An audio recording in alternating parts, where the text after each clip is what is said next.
Ainda um pouco de destaque internacional para a gente comentar. Queria falar com você sobre a tensão entre Estados Unidos e China, depois da gente ter acompanhado o caso do balão que foi derrubado pelos americanos, muito criticado pela China, Inclusive, mais cedo a gente falou sobre o ministro das Relações Exteriores da China, que diz que caso tenha alguma outra situação semelhante, responderia à mesma altura. A gente já viu que a visita que estava marcada, inclusive do Blinken para lá, foi cancelada. Eu queria entender um pouco mais da sua visão também, se você acha que isso pode acabar azedando, colocando ali um pontinho pior ainda dessa relação delicada entre Estados Unidos e China.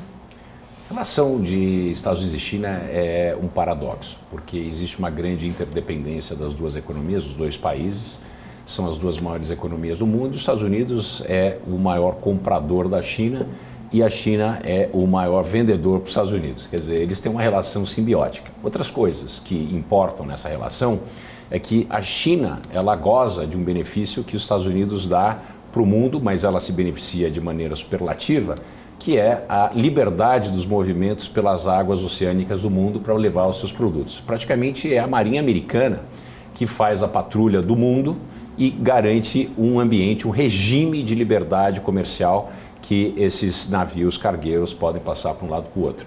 Quer dizer, qualquer brincadeira ou qualquer briga de verdade para os Estados Unidos, essa relação ela acaba rapidamente. Não custaria muito para os Estados Unidos bloquear o comércio internacional da China. Portanto, existe uma simbiose e existe uma relação extremamente importante. Outra coisa, a China é o maior investidor dos Estados Unidos, é o maior detentor de dívida americana.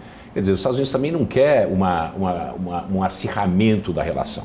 Agora, o ponto que a gente tem que observar aqui, ontem eu li bastante e assisti diversos podcasts e entrevistas com especialistas, o balão não era um balão para medir condições climáticas, Não era um balão de condição climática, ele não consegue se afastar tanto da região que ele mede, Outra coisa, pouco importaria para a China, o que acontece no solo americano com relação ao clima dos Estados Unidos. Eles têm muito mais preocupação com o que acontece na região pacífica e na região que incide diretamente no solo, na região, na China e nas suas regiões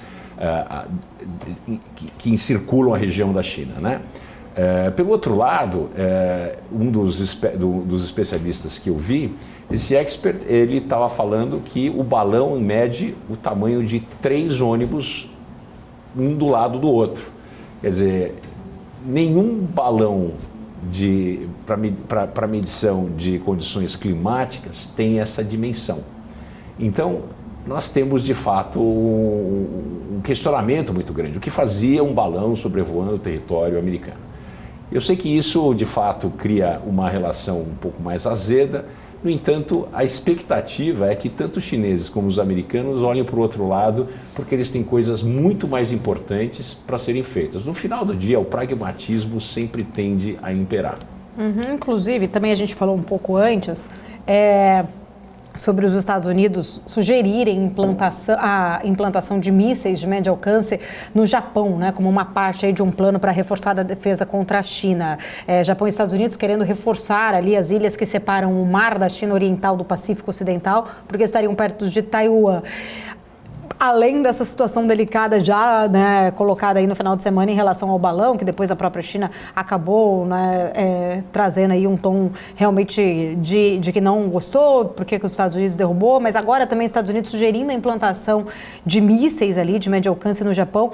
Você acredita que ainda aí essas questões acabam sim pesando, colocando um pouco mais de tensão em relação a Estados Unidos e China, até porque depois eu quero encontrar um outro ponto aqui, desenvolver um outro ponto com você sobre a questão dessa questão toda geopolítica afetando até a produção de Taiwan dos chips, Estados Unidos já se preocupando com isso, investindo também em produção de chips por lá, com um pouco de receio sobre essa anexação também de Taiwan pela China.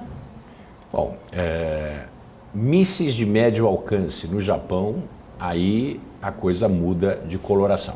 Certamente a gente começa a entrar em território vermelho.